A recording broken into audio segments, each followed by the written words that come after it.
Becoming Miriam, that's what contemporary artist Bukky Animashaun has decided to call it. She explains the idea behind the pieces in her first solo show in Lagos. Contemporary artist Bukky Animashaun has chosen to walk the path of the abstract world, trying to unravel what's going on in the human mind and bring it out in the 20 works of art exhibited here. Yes, this exhibition is called Becoming Miriam, and it's an exhibition, my first solo exhibition at the Omenka Gallery, showcasing my work from the 2016-2017 year. I'm an abstract visual artist, and I believe that the uniqueness in my work comes from my visual language and my ability to kind of get a theme across to, whoever is looking at my pieces, trying to determine, to share with people kind of my thought processes and my mind and inspiration. I like to use contrasting colors, bright colors, yellows, blues, reds, but I don't tend to pre-plan my coloring. I pre-plan the content and then I let the colors kind of find themselves in a theme. It changes, there's no policy to color, but I really enjoy exploring and experimenting. Her inspiration springs from tradition which she feels connected to, despite being the 21st century world, as these abstract pieces play up the need to communicate. My work is inspired by culture and connection. So far, I've been doing a lot of work that explores the way we as human beings interact with each other and how we connect with one another. And I use the context of being African, being Nigerian, being from Lagos, to explore what it means to be a better person in our global community. I see the interesting portrayal of a mindset regarding expressing connectivity and expressing what she feels about the relationship between people and how she uses colors and shapes to express these thoughts, and also how she is able to, express using statistics and data.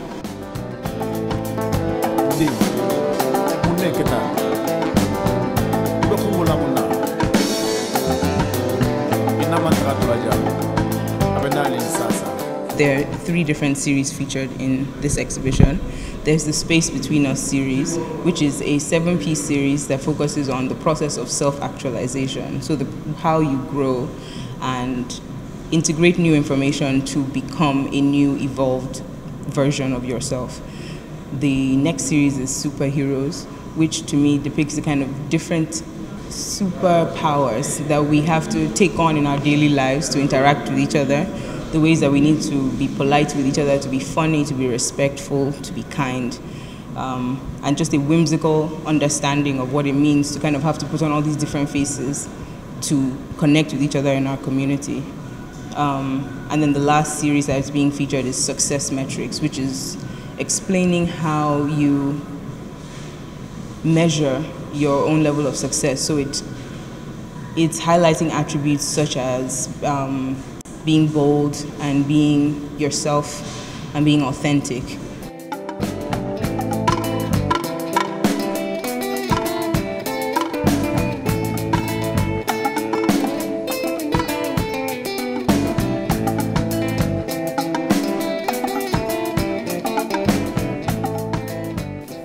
She gets a nod from the individuals who have watched her closely for many years. I know some of her pieces well. I like her art, not because she's my daughter, but because I like her work. It's very multi-layered. You can look at it several times and find several meanings into it.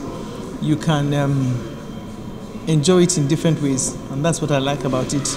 Even though it's abstract, it's very still intuitive and interactive.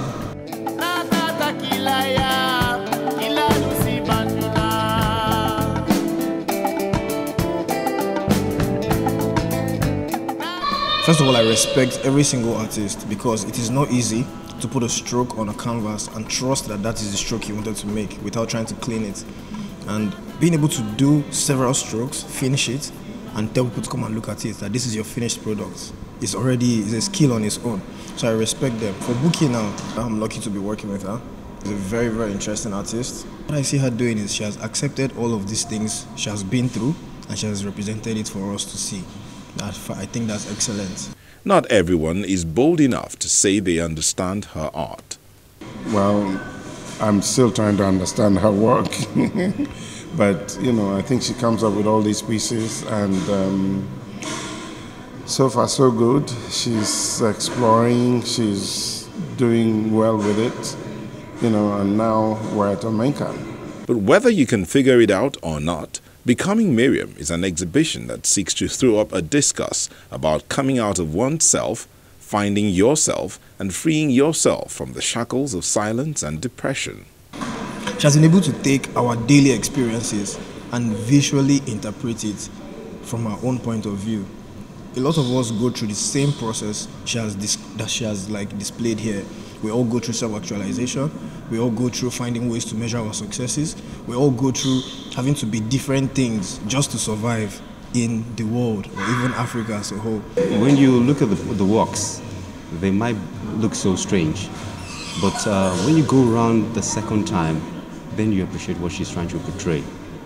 And I think it's worth having a look and really appreciating the depth of what she's trying to portray with her works. For me, I've seen that, I appreciated the works better when I had the second view of the paintings, and really they're worth having a look at. And I believe that she can express herself really well with what she has done. And they're good works.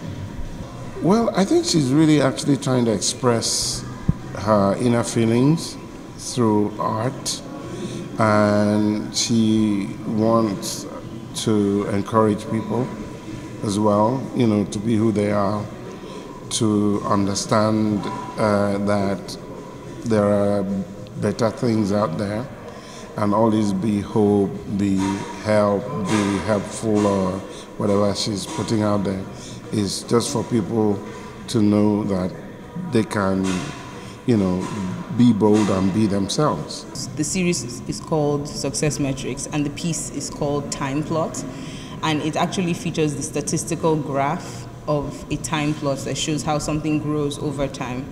And being bold is something that is an attribute that is always rewarding, whether or not it seems like a failure or a success. The fact that you've taken a courageous step is in itself a win. So focusing on that over time, you will only reap rewards. And so that's what that piece is about, is being bold over time. She also examines symbolism and expressions that form the principles of community as the world becomes more digital.